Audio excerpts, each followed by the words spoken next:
Good morning. Last class में हमने विद्युत धारिता वाला चैप्टर था उसकी चर्चा कर रहे थे तथा वो हमारा चैप्टर वो कंप्लीट हो चुका था। हमने जो पहली यूनिट स्टार्ट की थी स्थिर विद्युत की, जिसमें 4 चैप्टर थे, वो चारों चैप्टर क्या होते हैं? कंप्लीट। आज हम दूसरी यूनिट की स्टार्ट कर रहे हैं, वो है धारा विद्युत की। धारा विद्युत की 5 नंबर की है। इसमें 2 चैप्टर हैं, एक तो विद्युत धारा और दूसरा है विद्युत परिपथ। ये दोनों चैप्टर से मिला के 5 नंबर की क्वेश्चन आएंगे। हमने जो पहले यूनिट की थी वो कितने नंबर की थी? 7 नंबर की। और ये जो दूसरी यूनिट है वो कितने नंबर की है? 5 यूनिट की। हम इसमें जो फर्स्ट चैप्टर है, 5वां चैप्टर है विद्युत धारा, उसकी आज शुरुआत करने जा रहे हैं।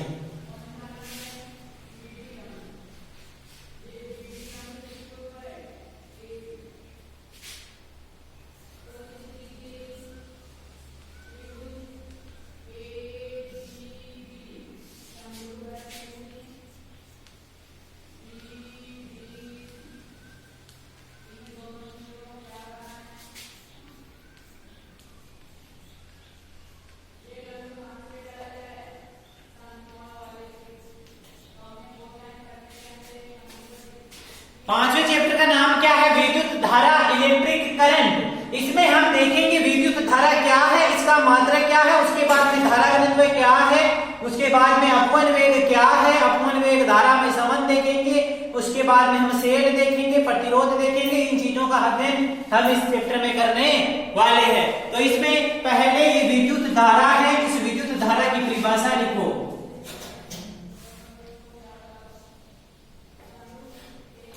विद्युत धारा, इलेक्ट्रिक करंट। विद्युत धारा कहते किसे हैं? विद्युत धारा एकांक समय में प्रवाहित आवेश की मात्रा को क्या कहते हैं? विद्युत धारा कहते हैं।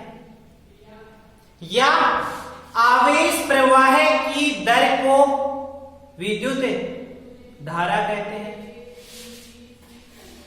इसमें लिखो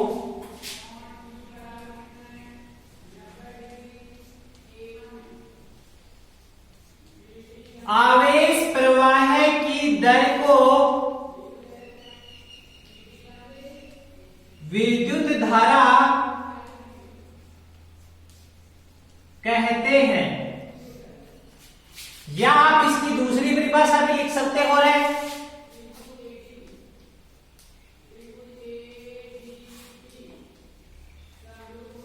एकांक समय में प्रवाहित आवेश की मात्रा को विद्युत धारा कहते हैं। क्या है दूसरी परिभाषा? एकांक समय में प्रवाहित आवेश की मात्रा को क्या कहते हैं? विद्युत धारा। इस जो ये परिभाषा है, इस परिभाषा से इसका गणितीय निरूपण बनाते हैं। कैसे? में विद्युत धारा, ये विद्युत धारा है वो किसके बराबर होगी? एकांक समय में, जिसे एकांक मानते हैं उसे भाग में नीचे में लिखा जाता है। एकांक समय में प्रवाहित आवेश को, तो ये इसका क्या हो गया? गणितीय निरूपण हो गया। विद्युत धारा बराबर क्या होता है? आवेश बटा समय, या इसे I बराबर Q अपॉन T लिखा जा सकता है। यहां से हम इसका मात्रक देखेंगे।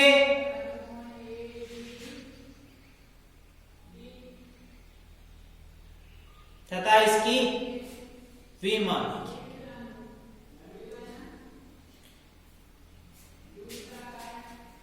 इसमें लिखो विद्युत धारा एक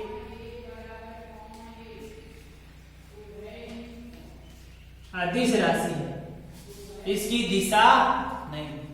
यह दिश क्यों है?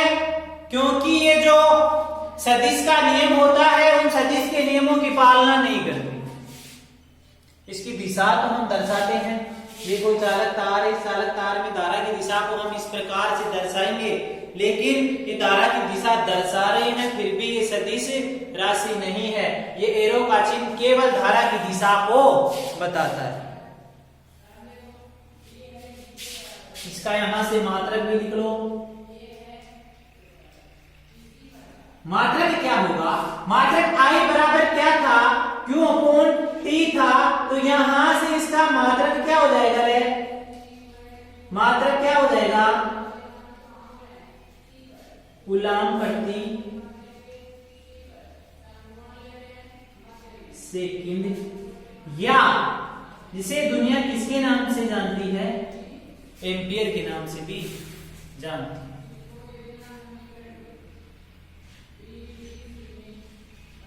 ये इसका मात्रक हो गया। इसकी विमा, विमा क्या होगी रे?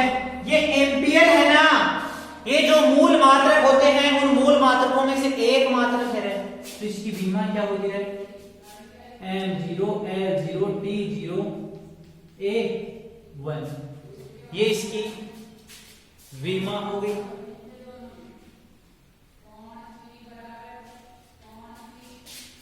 अब आपको दिया हुआ हो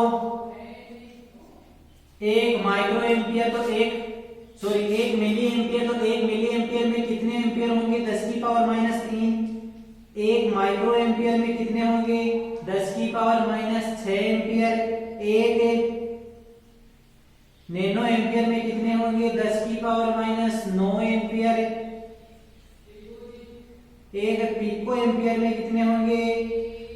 10 की पावर माइनस 12 एम्पियर। या आपको कोई न्यूमेरिकल क्वेश्चन आए, कोई न्यूमेरिकल क्वेश्चन में आपको चेंज करना पड़ सकता है, उसमें धारा मिली में, माइक्रो में, नैनो में, पिको में दी हुई हो, आपको उसे एम्पियर में बदलना पड़ सकता है। ये तो कौन सी पद्धति हुई?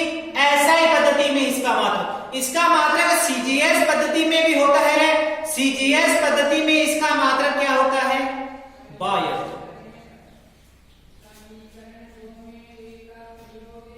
सीजीएस पद्धति में मात्रक क्या होता है? 12।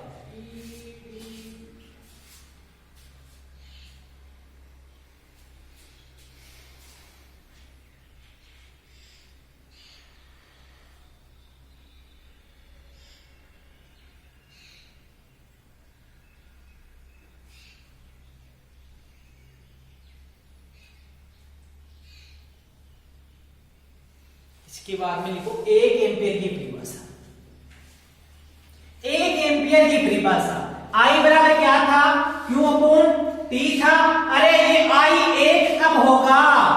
ये I1 तब होगा जब धारा आवेश और समय का मान क्या हो रहे? 1 हो। मतलब 1 सेकंड में 1 कूलाम आवेश प्रवाहित किया जाए तो विद्युत धारा का मान कितना होगा? 1 एम्पियर। 1 एम्पियर की परिभाषा लिखो।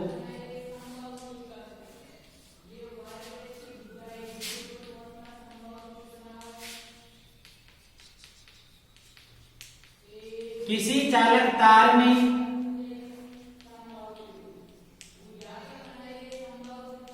एक सेकंड में 1 कूलाम आवेश प्रवाहित किया जाता है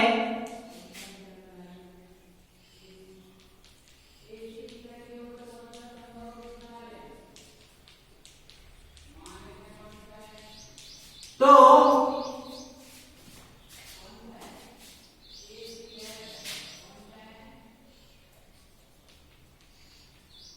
चालक तार से प्रवाहित धारा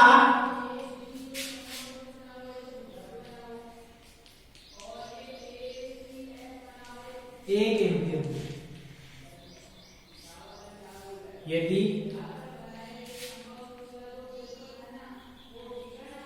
Q बराबर 1 कूलम है, T बराबर 1 सेकेंड है, तो I बराबर क्या होगा 1 कूलम बटा 1 सेकेंड, जिसे I बराबर क्या आएगा 1 एम्पियर।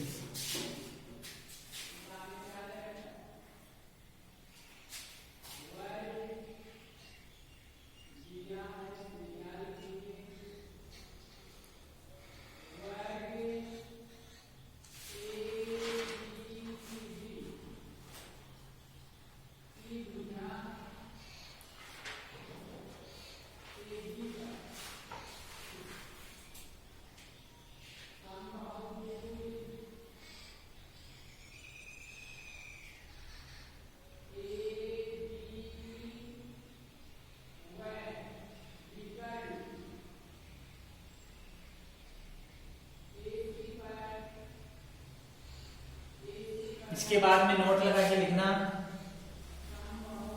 विद्युत धारा का प्रवाह है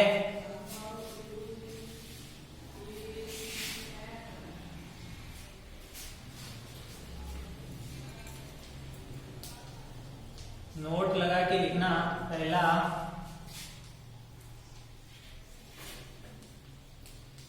विद्युत धारा का प्रवाह है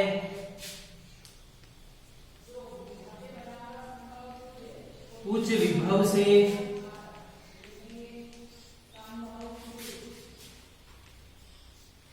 निम्न विभव की ओर होता है। उच्च विभव से निम्न विभव की ओर होता है। हाई वोल्टेज से धारा का प्रवाह किधर होगा, लो वोल्टेज की तरफ होगा। हाई वोल्टेज से लो वोल्टेज की तरफ इस तरह धारा का प्रवाह होगा।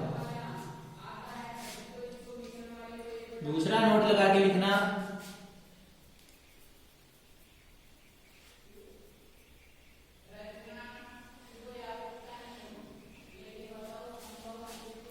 विद्युत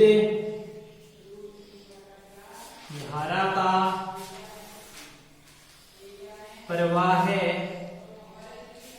केवल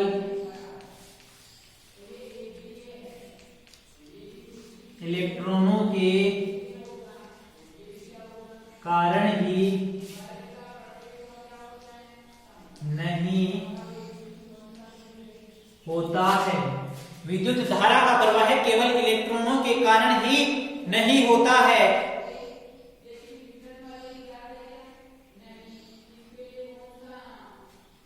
नहीं होता है ऐसा कोई भी आवेश हो जिसमें जड़त्व का गुण पाया जाता है और जब वह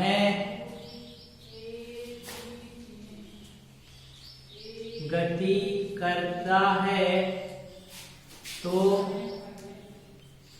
धारा प्रवाहित होती है। लोगों की ये धारणा होती है कि विद्युत धारा का प्रवाह केवल इलेक्ट्रॉनों के कारण ही होता है, लेकिन ये धारणा क्या है, गलत है। उन सभी आवेशों के द्वारा होगा जिनमें जड़त्व का गुण पाया जाता हो। जब वो आवेश गति करेगा तो उसकी गति के कारण धारा का प्रवाह होगा।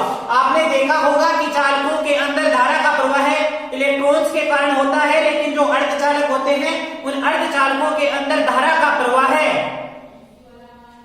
किसके कारण होता है, इलेक्ट्रॉन्स और उसमें जो होल उत्पन्न होते हैं उन होलों के कारण होता है। तो अर्धचालकों के अंदर धारा का प्रवाह हो रहा है, उसमें क्या है, होल है, तो होलों के कारण भी धारा प्रवाहित हो रही है। तो ये जो धारणा होती है कि विद्युत धारा का प्रवाह केवल इलेक्ट्रॉनों के कारण होता है, ये धारणा गलत होती है। यदि क्वेश्चन आए सही व गलत का और उसमें लिखा हो कि विद्युत धारा का प्रवाह केवल इलेक्ट्रॉनों के कारण होता है, तो ये स्टेटमेंट क्या होगा, गलत होगा, क्योंकि ये केवल इलेक्ट्रॉनों के कारण ही नहीं होता, उन सभी आवेशों के कारण होता है जिसमें जड़त्व का गुण पाया जाता है। आप देख सकते हो कि जो अर्धचालक पदार्थ होते हैं जैसे सिलिकॉन हो गया, जर्मेनियम हो गया, इसमें क्या होता है कि होल उत्पन्न होते हैं, उन होलों के कारण भी धारा का प्रवाह होता है।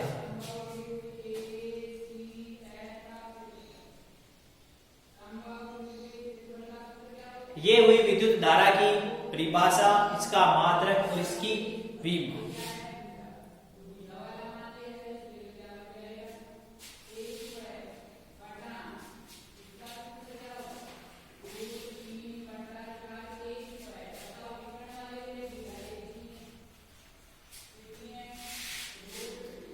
अब हम बात करेंगे धारा घनत्व की।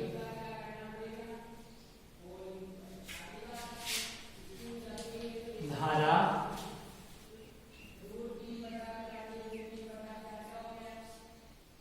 घनत्व, जिसे जे से व्यक्त करते हैं। धारा घनत्व क्या होगा, कोई चालक तार होगा, उसका जो एकांक काट क्षेत्रफल है उसमें जो धारा होगी वही किसके बराबर होगी, धारा घनत्व के बराबर होगी।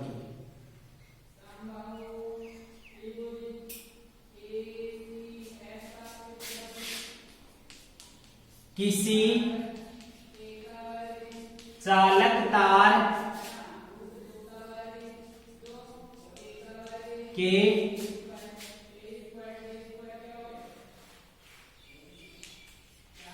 एकांक काट क्षेत्रफल से प्रवाहित धारा, लेकिन ये जो प्रवाहित धारा होगी ना वो उसकी दिशा किधर होगी, अभिलंबवत दिशा में उछाल रहा है, अभिलंबवत दिशा में। किसी चालक तार के एकांक काट क्षेत्रफल से प्रवाहित धारा के मान को धारा घनत्व कहते हैं। ये एक कैसी राशि है, सदिश राशि है।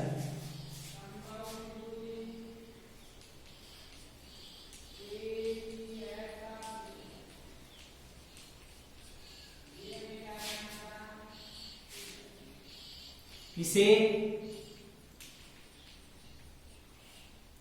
जे से व्यक्त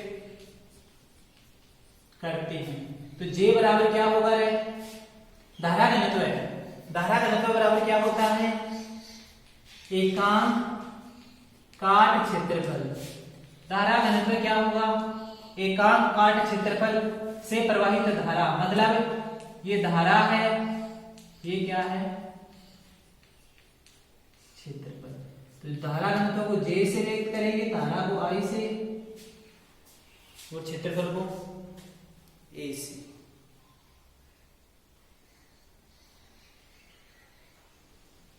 यहां से इसका मात्रक देखेंगे तो इसका मात्रक क्या होगा रे, जे बराबर क्या होता है, आई अपॉन ए होता है। तो यहां से मात्रक क्या होगा, ये क्या है, एम्पियर है, और क्षेत्रफल का मात्रक क्या होता है, मीटर स्क्वायर। तो क्या होगा, एम्पियर प्रति मीटर स्क्वायर। यहां से हम इसकी विमा देखेंगे तो विमा क्या आएगी, विमा के लिए क्या आएगा रे,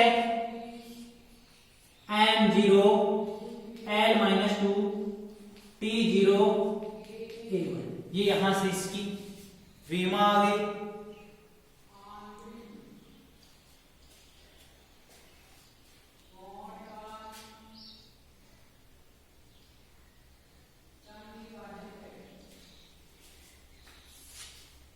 ये क्या है, कोई चालक तार है,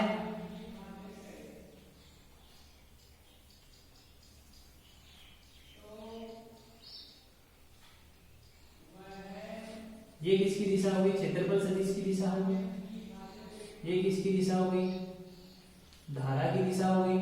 यदि इनके बीच में थीटा कोण बना हुआ हो, यदि इनके बीच में थीटा कोण बना हुआ हो, इसमें लिखो यदि ए व आई के बीच थीटा कोण हो तो ये क्या है? कोई चालक तार लिया है। इस चालक तार मैंने यहां से ऐसा काट दिया, इसका क्षेत्रफल सदिश ऐसा होगा, धारा की दिशा ये होगी, इन दोनों के बीच में क्या हो? थीटा कोण हो। तो जे बराबर होगा आई अपॉन ए कोस थीटा। जे बराबर आई अपॉन ए कोस थीटा होगा। तो आई बराबर क्या आएगा? जे ए कोस थीटा आएगा। इस कोस थीटा को हटा दूं तो क्या आएगा? है जे डॉट ए।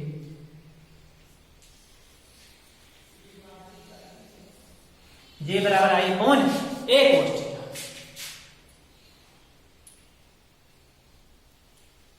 यदि इनके बीच में थीटा का मान यदि 0 हो, धारा की दिशा भी इधर हो और क्षेत्रफल सदिश की दिशा भी इधर हो, तो धारा घनत्व क्या होगा? है सर्वाधिक होगा।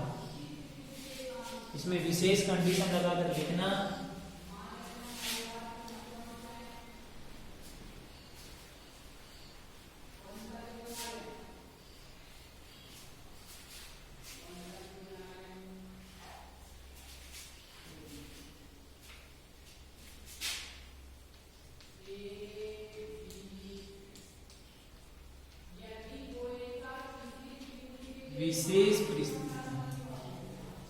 विशेष परिस्थितियों में पहली स्थिति है यदि थीटा बराबर क्या हो?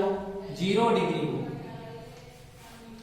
हो तो क्या होगा? आई बराबर क्या होगा? जे ए कोस 0 डिग्री। कोस 0 का मान क्या होता है? 1। आई क्या होगा? है मैक्सिमम होगा कितना? जे।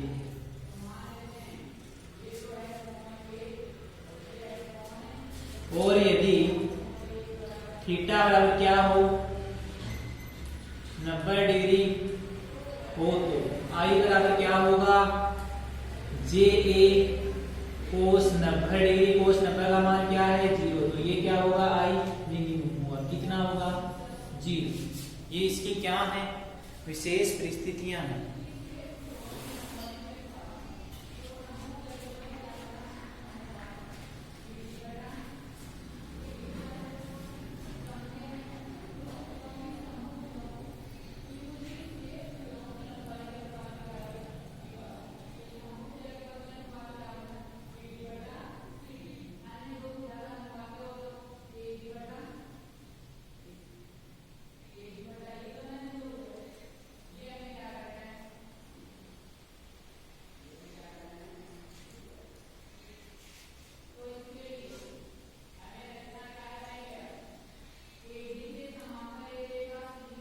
ये वही धारा घनत्व की बात। अब हम बात करते हैं माध्य मुक्त पथ की और विश्रांति का। माध्य मुक्त पथ क्या होगा? है कोई चालक तार होगा, उसमें क्या होंगे? इलेक्ट्रॉन्स होंगे। धनायन और ऋणायन के कारण उसमें क्या होंगे? जालक होंगे। वो इलेक्ट्रॉन अपनी उसमें ऊर्जा के कारण जो जालक हैं उनसे क्या करेंगे? टक्कर करेंगे। जो टक्कर करेंगे तो जो दो क्रमागत टक्करें होगी उनके बीच में एक सरल रेखा का निर्माण होगा। और ये सरल रेखा का निर्माण होगा तो जो दो क्रमागत टक्करों के बीच की जो दूरी होगी वो ही क्या कहलाएगी? माध्य मुक्त पथ कहलाएगी।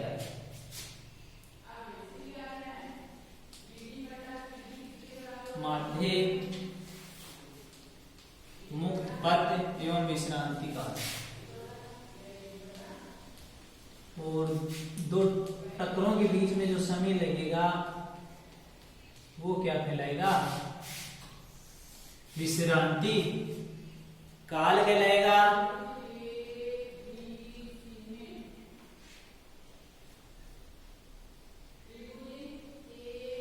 इसे क्या है? ये कोई क्या है? चालक तार। इस चालक तार, ये चालक तार पड़ा है, इसे में यदि कोई बाह्य विद्युत स्रोत है, उस बाह्य विद्युत स्रोत से मैं इसे जोड़ देता हूं, मैंने इसे बाह्य विद्युत स्रोत से जोड़ दिया। इसमें ये कोई इलेक्ट्रॉन है, ये कोई इलेक्ट्रॉन है, ये कोई इलेक्ट्रॉन है, ये कोई इलेक्ट्रॉन है, ये इलेक्ट्रॉन है, ये इलेक्ट्रॉन है, ये इधर उच्च वोल्टेज है, इधर नहीं, तो ये इलेक्ट्रॉन क्या करेगा, ये इलेक्ट्रॉन इस इलेक्ट्रॉन से, ये इलेक्ट्रॉन यहां से टकराने के बाद में इससे टकराएगा, इससे टकराएगा, इससे टकराएगा, इससे टकराएगा, इससे टकराएगा, अपनी उसमें ऊर्जा है जो इस इलेक्ट्रॉन की, उसके कारण ये एक दूसरे से क्या करेंगे, टक्कर करेंगे। आप देख सकते हो कि दो क्रमागत टक्करों के बीच में किस प्रकार की रेखा है, सरल रेखा है। ऐसा तो आप कह सकते हो कि एक जिगजैग गति कर रहा है, लेकिन हम कह रहे हैं कि दो क्रमागत टक्करों के बीच, इनके बीच इससे टकरा रहे तो किस का निर्माण कर रहा है, सरल रेखा का निर्माण कर रहा है। और इस सरल रेखा पर ये इलेक्ट्रॉन यहां से यहां तक की जो गति कर रहा है, वो गति कर रहा है, तो गति करने में जो दूरी तय कर रहा है, ये दूरी क्या है, माध्य मुक्त पथ। दूरी ही क्या है, माध्य मुक्त पथ। और अब ये जो टक्कर हुई है, दूरी तय करने में जो समय लगेगा, वो समय ही क्या कहलाएगा, विश्रांति काल हो जाएगा। दूरी तो क्या कहलाएगी, माध्य मुक्त पथ कहलाएगी, तथा जो समय लगेगा टकराने में, ये समय क्या कहलाएगा, विश्रांति काल कहलाएगा। तो इसमें लिखो, बाह्य विद्युत क्षेत्र की उपस्थिति में, बाह्य विद्युत क्षेत्र की उपस्थिति में चालक में उपस्थित मुक्त इलेक्ट्रॉन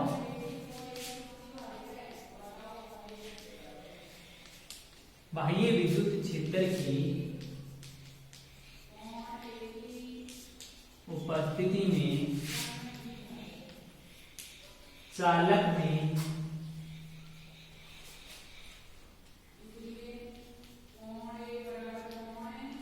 उपस्थित मुक्त इलेक्ट्रॉन अपनी ऊष्मीय ऊर्जा के कारण, अपनी ऊष्मीय ऊर्जा के कारण अन्य इलेक्ट्रॉन या धनायन व ऋणायन के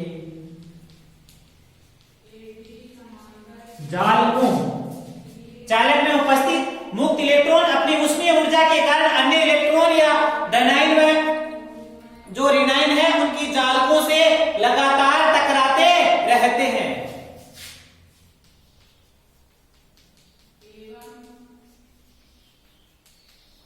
लगातार टकराते रहते हैं। ये टक्कर कर रहे हैं ना, तो इन जो टक्कर है ना, उन टक्करों के बीच में किस प्रकार का निर्माण करेंगे, एक सरल रेखा का निर्माण करेंगे। तो आगे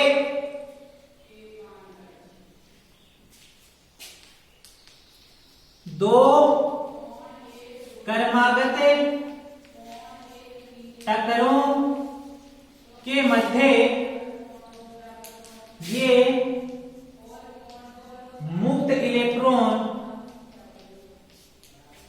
एक सरल रेखा का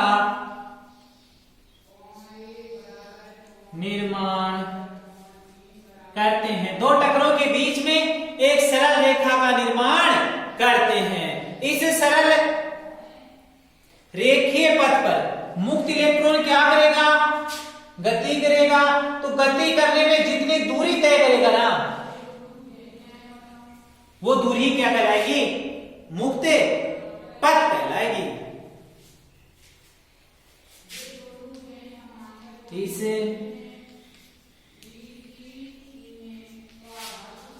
सरल रेखीय पथ पर मुक्त इलेक्ट्रॉन द्वारा तय दूरी मुक्त पथ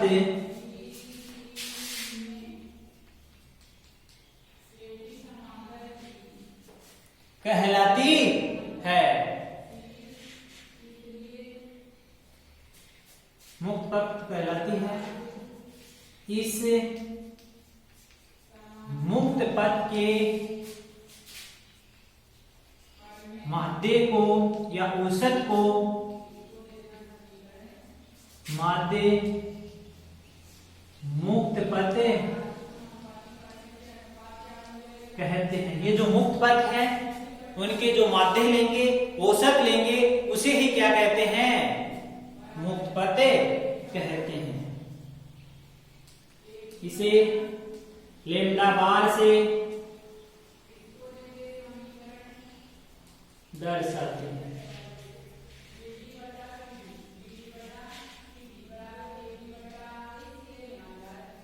और ये जो लैम्डा बार है इसका मान होता है 10 की पावर माइनस 9 मीटर की कोटि का।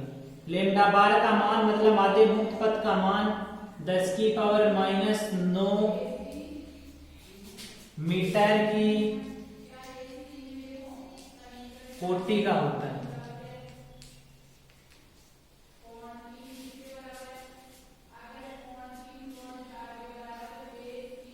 ये तो किसकी बात हुई? माध्य मुक्त पथ की। अब हम बात करते हैं विश्रांति काल की। अरे विश्रांति काल, ये जो टकरे करेगी, ये टकरों के बीच में जो समय अंतराल होगा ना, उस समय अंतराल को ही क्या कहेंगे? विश्रांति काल कहेंगे। और इनका जो माध्य लेंगे उसे क्या कर देंगे? माध्य विश्रांति काल कहेंगे। तो ये किसकी बात हुई? माध्य मुक्त पथ।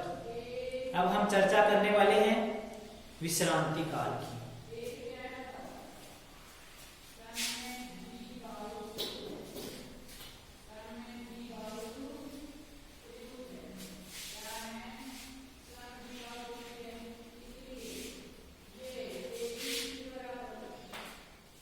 ये मुक्त इलेक्ट्रॉन दो क्रमांक टकरे करेगा। उन टकरों के बीच में जो समय लेगा वो समय विश्रांति काल कहलाएगा। तथा इस विश्रांति काल का जो माध्य होगा वो क्या कहलाएगा? माध्य विश्रांति काल।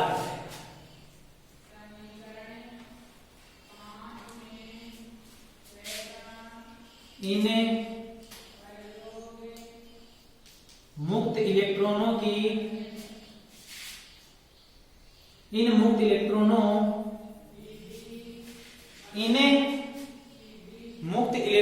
की दो क्रमागत टकरों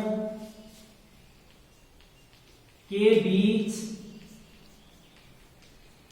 लगा समय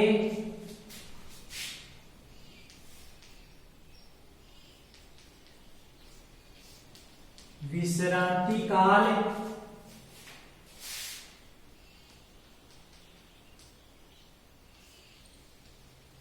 कहलाता है।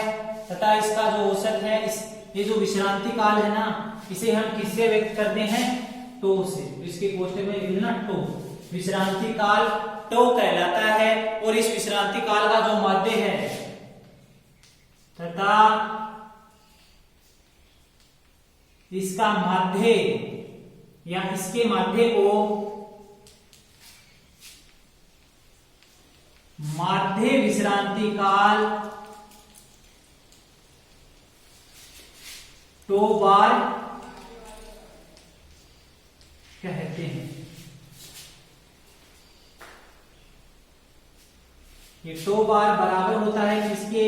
Lambda bar upon V R M S के।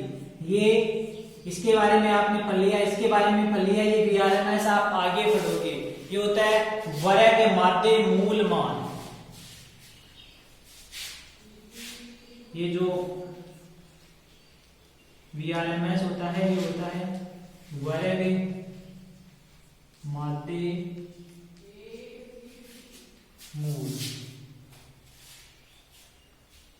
ये V है, वेग है, देख सकते हैं। जो इसकी कोटि होती है ना, वो कोटि किसकी होती है? 10 की पावर 5 मीटर प्रति सेकंड। इसकी इस जो वर्ग माध्य मूल।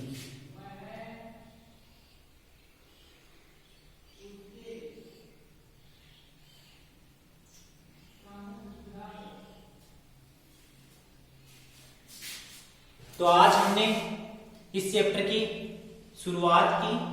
हम नेक्स्ट क्लास में इसके बारे में और आगे। Thank you.